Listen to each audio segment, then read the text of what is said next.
morning children. In today's class, we are going to learn about index numbers. What are index numbers? We can say index numbers are special ratios. Index numbers is a statistical method to measure relative changes. So in index numbers, we generally have 2 years. The current year and I compare. So this year is 2020. I compare this year with 2015. So 2015 I call base year. 2020 I call current year. So I need to have 2 time limits. We are comparing what happens, the relative change in the variable. Mostly we deal about price. So the relative change in price from 2015 to 2020. Understanding this, we need index numbers. So index numbers, how to say it in proper words? It is a statistical method to measure the relative change in the level of a variable or a group of variables. Index numbers is a statistical method to measure relative change in the level of a variable or a group of variables with respect to time. As I said, 2015 to 2020. Location, one place to another place. I can check. So location, time, or we can say characteristics. Characteristics mostly stands with cost of living, income. So these things also we compare. So index numbers is again an interesting concept and an easy concept while doing the problems. What are the uses of index numbers? Number 1, it helps us to study the trend or the tendency, I can say. So to study the trend, we need index numbers. Then index numbers determines the inflation and deflation. Being economic students, you must be well familiar with inflation, deflation, all that. Statistically, we try to evaluate that using index numbers.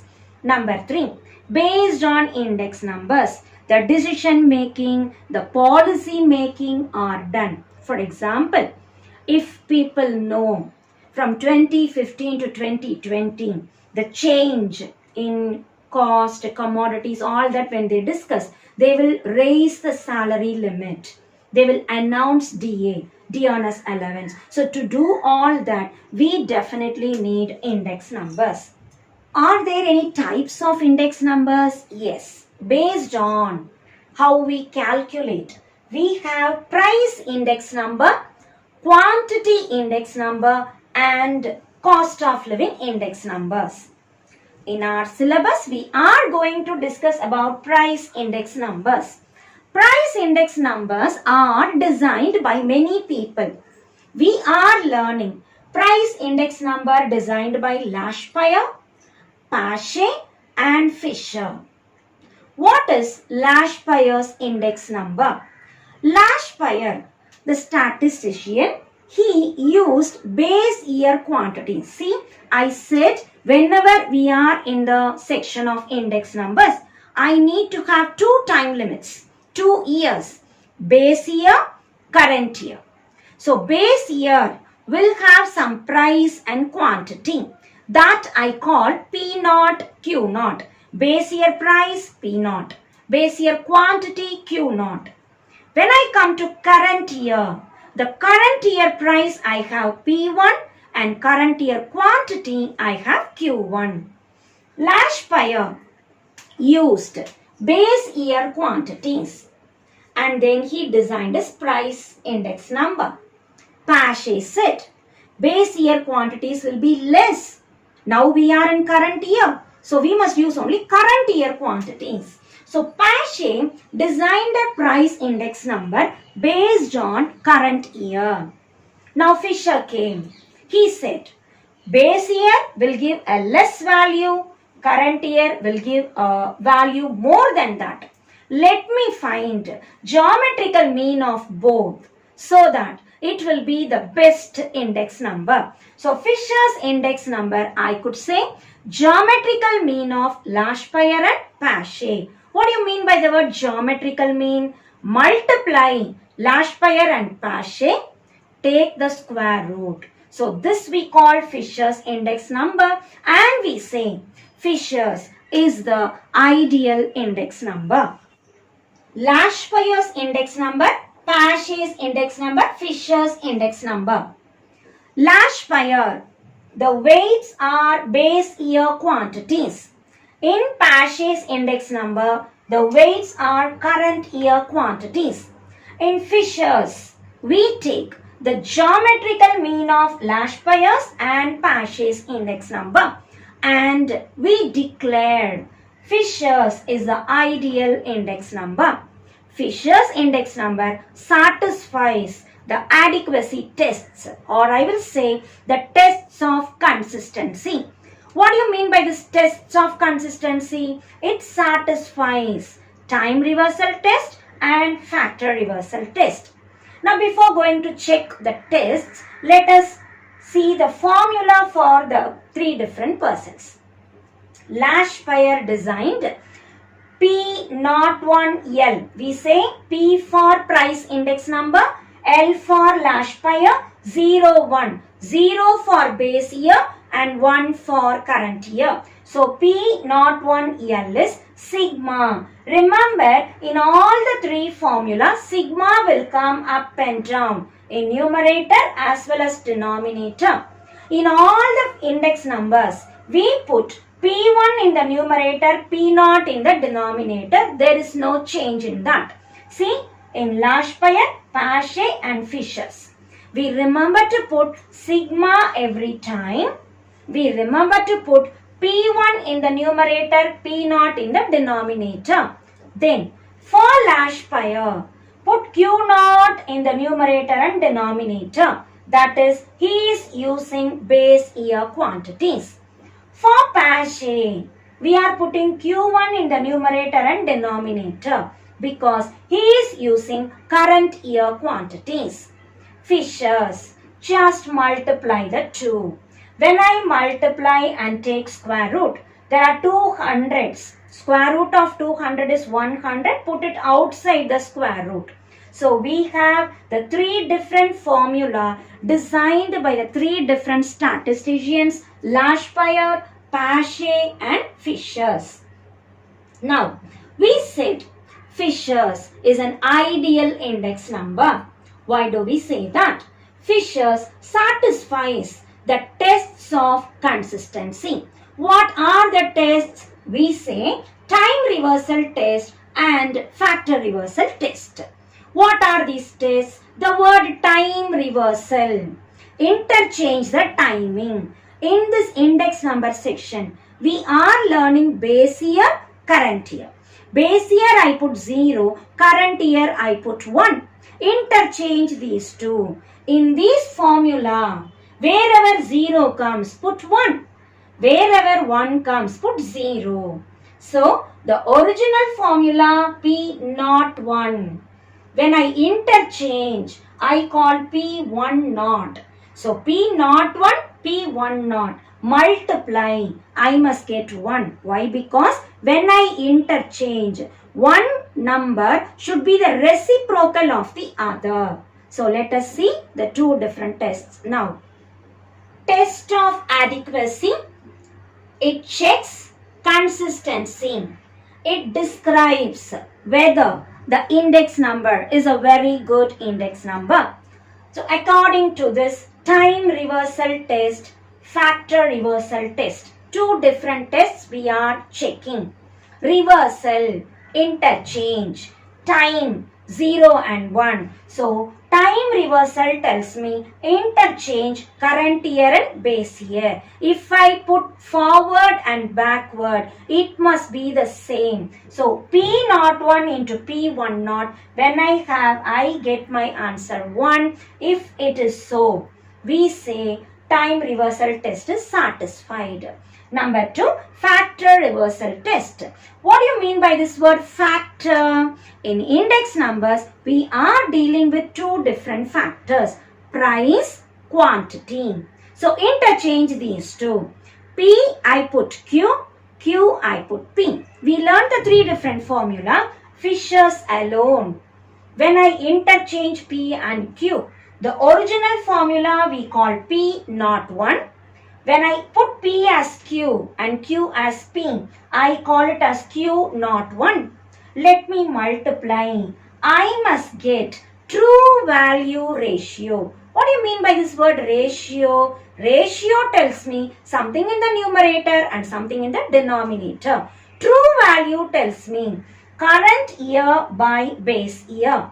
Current year price, current year quantity by base year price, base year quantity. So, true value ratio is sigma P1 Q1 by sigma P0 Q0. P1 price in current year, Q1 quantity in current year. The total value is sigma P1 Q1. Base year, the price is P0 and the quantity is Q0. So what is the total value? Sigma P0 Q0. Ratio tells me divide. So true value ratio alone may be asked in exams. We must know what it is. So true value ratio is nothing but ratio between total value of current year to the total value of base year. Sigma P1 Q1 by sigma P0 Q0. Now we had the two tests. Time reversal tells me P01 into P10 is 1. Interchange 1 and 0. And we will check Fishers satisfies time reversal. But Lashpayer-Pache will not satisfy that. Similarly, factor reversal. In the formula, interchange P and Q. And while doing problems, we will ensure that Fishers satisfies factor reversal also. Because Fishers satisfies both the tests, we call Fishers as the ideal index number. Now, the next important section, cost of living index number. What do you mean by the word cost of living? The standard of living. See, in 2015, a person who had 25,000 salary, let me say, a person who had 25,000 salary would have had a refrigerator, a television, a cable connection, a sofa set, a bedroom, all done for his comfort. And he is paying a rent of some 7,000, let me say. And he has to spend for the education of his children, the rent, the provision, the food item, the commodities, the shopping, all that he has to manage. So, he is having some basic comforts like having a refrigerator, a television, and let me say one mobile also. So, all these things he is having. The same comfort he must have in 2020.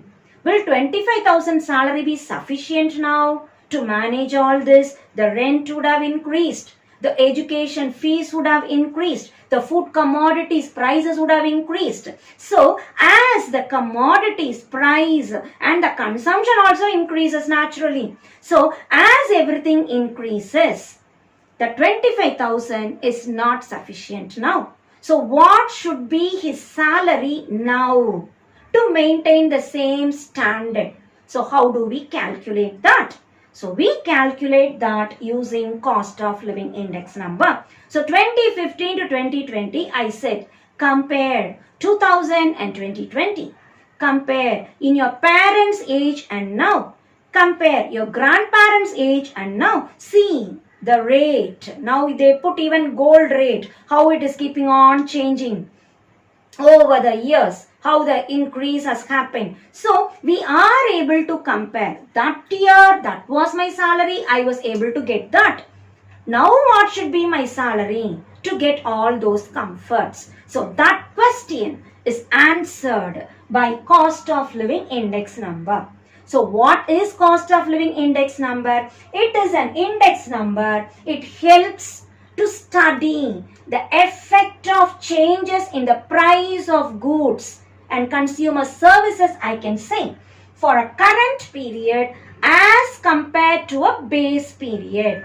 So current period as compared to a base period. Or in other words, what I said, the change in income. That time 25,000, now what should be? The change in income necessary for a person to sustain the same standard of living.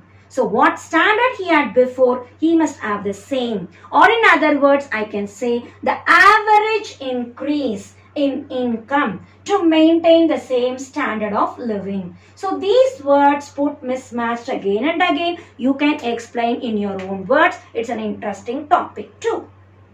Now we see what are the methods to calculate cost of living index number. Two methods: family budget method, aggregate expenditure method.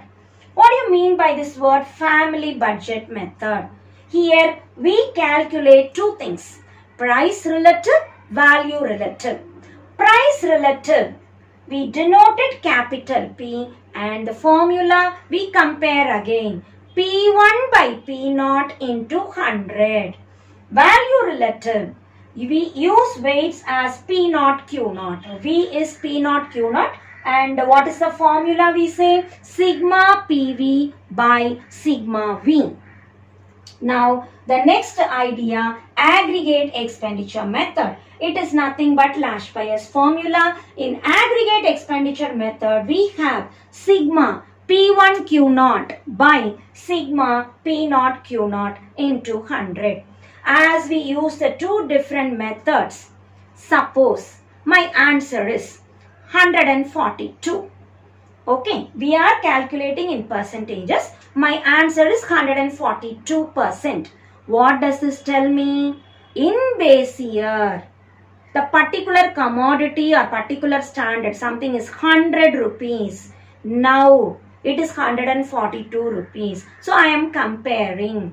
42% is increased. So in base year, such and such a thing was 100 rupees. Now it has become 142 rupees. So this cost of living index number tells me how the level has changed. How much should be increased in wages. So wage policies, wage negotiations, we definitely need cost of living index number. So what is the next idea? What are the uses of cost of living index number? The very first one, to regulate dearness allowance. See in newspapers, every year government declares DA increased 4%, DA increased 10%. What is the DA? DA, the expansion dearness allowance. From your basic, how much percentage can be increased to maintain the increase of price and commodities and your uses, all that. So based on that, cost of living index number is calculated. From that, the government decides and announces DA. So to regulate DA, not only government, the private concerns, they have to announce for their own employees. So to calculate DA, or to say dearness allowance, cost of living index number is used. And some private concerns, to grant the bonus percentage also, they use the cost of living index numbers. And we calculate the real wages of workers. See, before 5 years I earned 20,000. Now I am earning 21,000. Let me see. Does it increase or decrease? Naturally, 20,000 to 21,000, I will say, oh, I am getting 1,000 more. But what is the real wage calculation for that year to this year? To maintain the same standard, will 20,000 be equal to 21,000? So we have to think and we have to apply the formula and we have to analyze. So to calculate the real wages of workers, cost of living index number is used. Having learnt the various utilities and the methods and the various formula, we will proceed on to the exercise now and do the problems with a depth of understanding.